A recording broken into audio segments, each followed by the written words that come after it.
Welcome to Odisha all tech YouTube channel. जदि आप आम चैनल को प्रथम आछंती दयाकोरी चैनल सब्सक्राइब बटन क्लिक करी चैनल टी को सब्सक्राइब करेंगे।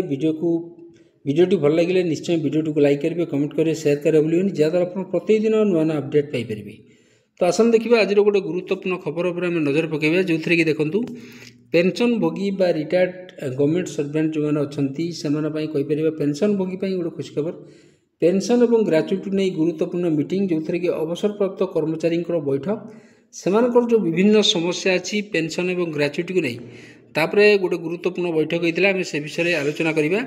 दयाकोरी वीडियोटी को शेष पर्यटन देखिए जहाँद्वारा आप संपूर्ण खबर विषय में जानीपर।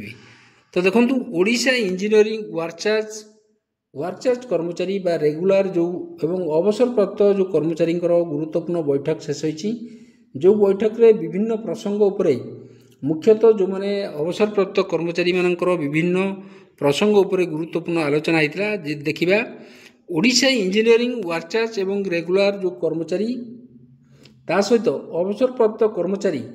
क्रियानुष्ठान कमिटी पक्षर एक बैठक स्थानीय कर्मचारी भवन में हो जो थे कि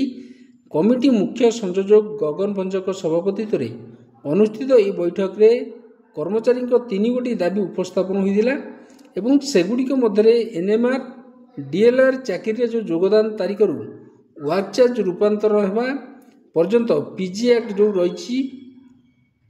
पेमेंट ऑफ ग्रेच्युटी एक्ट जो रही 1972 अनुसार ग्रेच्युटी प्रदान मुख्यतः से जो ग्रेच्युटी रही ग्रेच्युटी प्रदान करने तापर गुरुत्वपूर्ण आलोचना होता सहित वर्कचार्ज कर्मचारी निमंते अवैतनिक छुट्टी को दृष्टि दे अवसरप्राप्त वर्कचार्ज कर्मचारी को अविभक्त छुट्टी दरमा प्रदान जो छुट्टी गुड़ाक नि से गुड़ाक दरमा प्रदान करने 1997 मसीहा रेजोल्यूशन को दृष्टि रखी जेसी कर्मचारी मानू पेंशन प्रदान करने ता सहित जो रही 1997 मसीहार जो रेजोल्यूशन से जेसी कर्मचारी जो मैंने रे से पेंशन प्रदान करने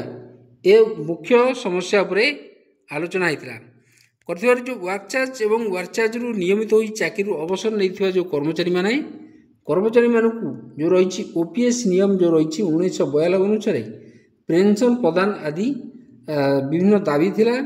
ता सहित आलोचना ग्राम्य निर्माण जल संपद पूर्त गृह निर्माण विभाग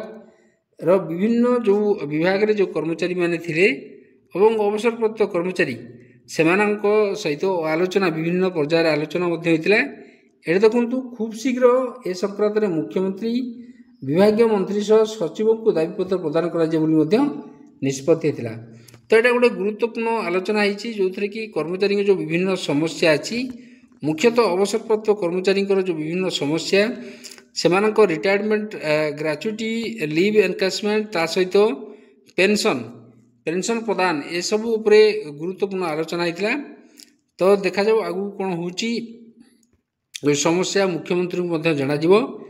तो आज गुरुत्वपूर्ण खबरटी जदि खबर आपको भल लगे दयाकोरी निश्चय चैनल को सब्सक्राइब करेंगे, वीडियो को लाइक करेंगे, कमेंट करेंगे, शेयर करेंगे। धन्यवाद।